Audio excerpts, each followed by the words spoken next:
You're welcome in another video of Yoga with Pradeep Singh. Today onwards, I'm going to start a series of videos on yoga. These videos will be compilation of informations based on yoga. And as a yoga practitioner, if you practice yoga as a yoga teacher or yoga student, by adding these information in your yoga practice, you can get best benefits out of it. So with this motive, let's start the video. So first of all, let's go to the basics. There was a Sanskrit word called yuj. The same Sanskrit word became yog in Hindi, and the same Hindi word yog became yoga in Western world because they have different native language. So they adapted it as yoga. The same way as dharma became dharma in Western world, karma became karma, asan became asana, pranayam became pranayama, bandh became bandha, dhyan became dhyana. So the same way we call it yoga, and in Western world they call it yoga. However, here we won't stuck in the argument whether we should call it yoga or yoga, but our more focus should be on how to get best benefits from yoga abhyas or yoga practice. Now let's understand the meaning of yuj, yoga or yoga. It means to unite, to relate to add, to concentrate to. Even in mathematics, we have a term that is called addition. In Hindi, we call it jod. The same word jod is called yog in Hindi. So when you add number 2 to 2, so the addition is 4. So here 2 plus 2 yog is 4. So it means that when you add two things together, that is called union, that is called addition, that is called yog. And as a yoga practitioner, here yog means that you are trying to unite yourself with your surrounding, and you are making it clear that you are not independent but you are interdependent. It means that to survive, you are dependent on your surrounding. I give you an example. When you unite yourself, when you relate yourself, when you connect yourself with your body, so here you as a yogi, as a yoga practitioner, have built a relationship with your body. The same way, some people who are mentally or emotionally attached with something, so their union, their connection, their concentration, their focus will be towards that particular thing they are emotionally or mentally connected to. And here when we talk about getting connected to our body, like I give you an example of the people who are fitness freak, who some or other ways keep their body in consideration, their body in focus, and they take care of it the best way possible. Some of them practice weight training, some of them go for swimming, running, cycling, walk, some of them practice aerobics, Zumba, Pilates, and some of them prefer doing yoga. So here for you, yoga means taking care of your body. So the people who take care of their body, they keep their meal in consideration, what they should and should not eat. They also take track of water consumption, how much water they should drink in 24 hours, and their sleep pattern, and their work and personal life balance. So this way they are creating best bond, best connection with their body and taking care of their body. So some or other ways they are also yogi. Why? Because they are also uniting two things together, their existence and their body.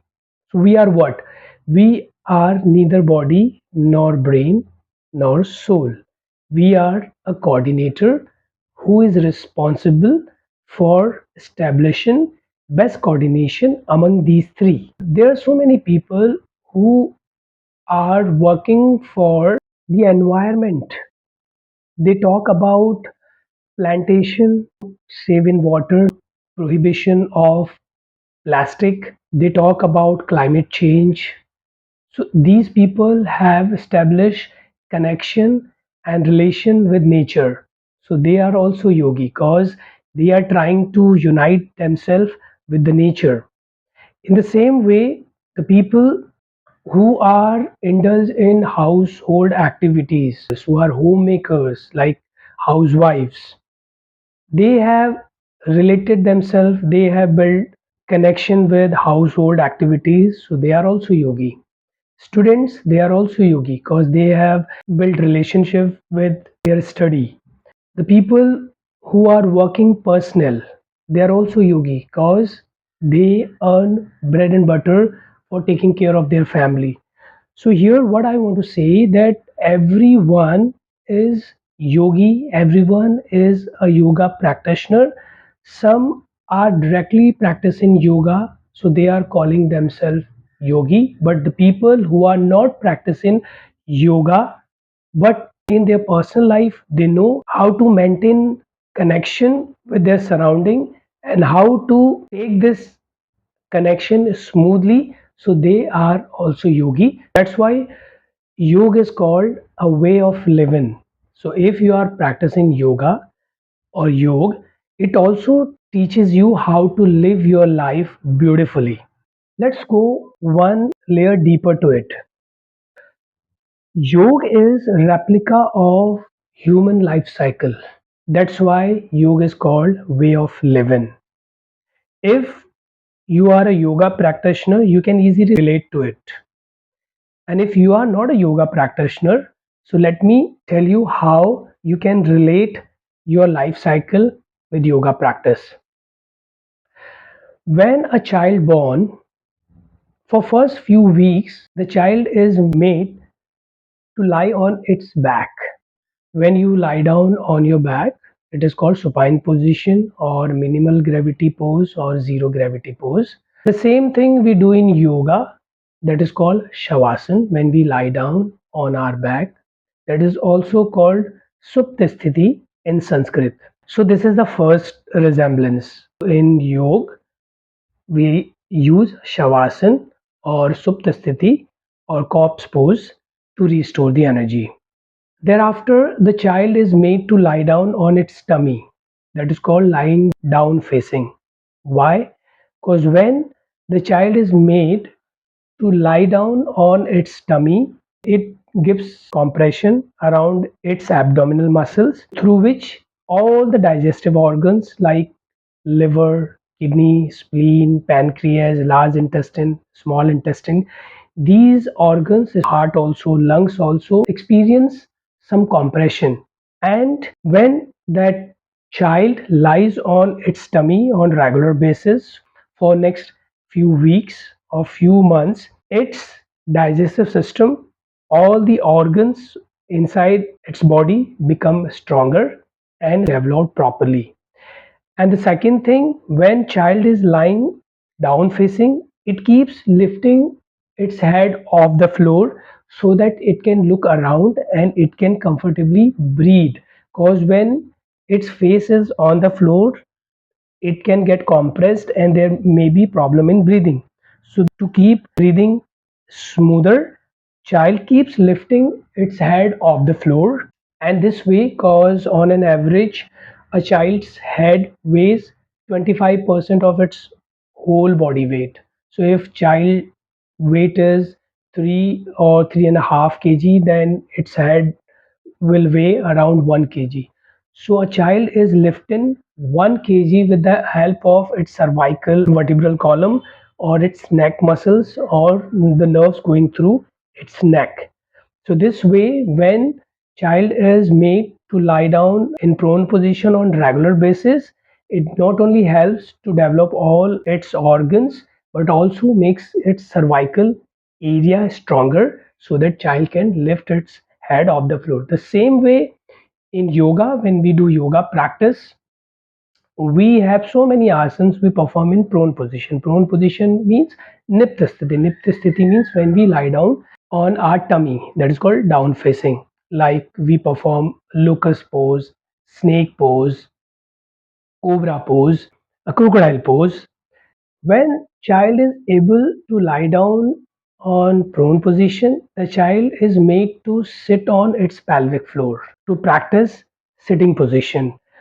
When child starts sitting on pelvic floor and child starts practicing sit-in pose, its vertebral column starts experiencing gravity because gravity causes compression in the vertebral column, and by sitting on pelvic floor and by keeping its spine vertical on regular basis, child's vertebral column starts becoming stronger, bone density starts increasing, and child becomes able to hold the weight of its torso upright, straight. The same thing we do in yoga. We practice asanas in sitting posture like boat pose or half lord of the fishes pose or seated forward bend, that is called Paschimottanasana, and so many other asanas. And when the child is able to sit on its pelvic floor, the spine becomes strong enough. Child starts next step of its journey, that is called crawling on its limbs. Child starts crawling on its palms and knees. This crawling helps child to make its hands and legs stronger. The same thing we do in yoga. We practice so many asanas in cat pose, down facing dog pose, upward facing dog pose.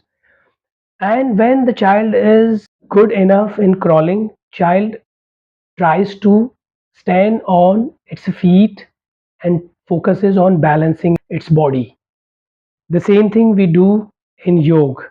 We perform so many asanas in a standing position where we challenge the sense of balancing of our body, like tree pose or palm tree pose, Natras pose, warrior pose, and so many. Then the same child starts walking by shifting its weight from one foot to another foot. The same thing we also learn in yoga. We learn how to shift our body weight from one body part to another body part.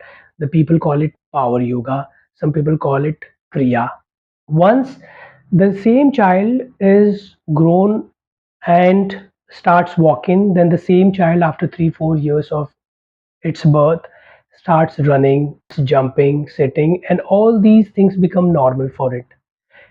And then the same child comes to its teen, then the same child becomes an adult, and a time comes the same child transforms into an old and aged man. Same old man breathes its last in yoga. We end yoga practice in Shavasana. We again surrender ourselves to the Mother Earth and restore the energy, and this way we wind up the session. So this is the one similarity between human life cycle and yoga practice. Every human on this earth has 24 hours. Whether you are a student or you are a working personnel or you are a homemaker. Keeping concept of healthy and balanced life in focus, if you can divide these 24 hours in three parts, 8 hours each, then you can live a healthy and a beautiful life. Keep 8 hours for rest, where you focus on restoring the energy. Here, rest means sleeping cycle. You have to keep 8 hours for your sleep, and then 8 hours you have to keep for intense focus. If you are a student, intense focus on your study. If you are a working personnel, so intense focus on your work profile. If you are doing 9 to 5 job, so 8 hours, so complete focus on your job. If you are a housemaker, then intense focus for 8 hours in your household activities. And then you have left 8 hours, that is for balance between the 8 hours of intense engagement and the sleep. How you will use rest 8 hours except the 8 hours of intense work and 8 hours of sleep. If you are a student, you know that 8 hours you have to give 100% focus to your study. And if you are a working person, you know that for next 8 hours you have to give 100% focus to your work, keeping all your personal problems aside. If you are a housemaker, you know that for 8 hours you have to check every household activity, and you have to make sure that there is not even a smallest problem in your house. What happens when you are that alert, that active, and that focused? That is called being in sympathetic nervous system zone. When you are fully focused in your study, when you are fully focused in your household activities, when you are fully focused in your work, your body goes in sympathetic nervous system zone, where your body temperature increases, where your heartbeat becomes faster, where your breathing becomes faster. If you have a lot of load of covering all your important subjects as a student, then obviously you will be extra alert, and your heartbeat and your breathing will become faster. If you have a lot of work in your office and timeline is limited, then you know that within this timeline you have to get this work to be done, so you have a pressure, so heartbeat goes higher and breathing becomes faster. If you are very active in your house, you are moving from one place to another, from kitchen to drawing room to bedroom, bedroom to terrace, terrace to backyard, backyard to garden, garden to lobby, so you are very active, so heartbeat goes higher, breathing becomes faster, body temperature goes higher. So this is called being in hyperventilation, being in sympathetic nervous system zone, where your body is super active and heat of your body is higher, and your spine is vertical to the earth, so it experiences gravity, and because of gravity it goes through a compression. And so many times it happens that when you are on marathon sitting on your desk as a student or as a working person, you experience back pain, neck pain. Why? Because of the continuous compression around your vertebral column because of gravity. When you go to bed, throughout the day you are in upright position, your spine was vertical. When you lie down, your spine goes parallel to the floor, horizontal to the floor. When your spine goes horizontal to the floor, it experiences minimal gravity or zero gravity, and the compression goes off from the vertebral column.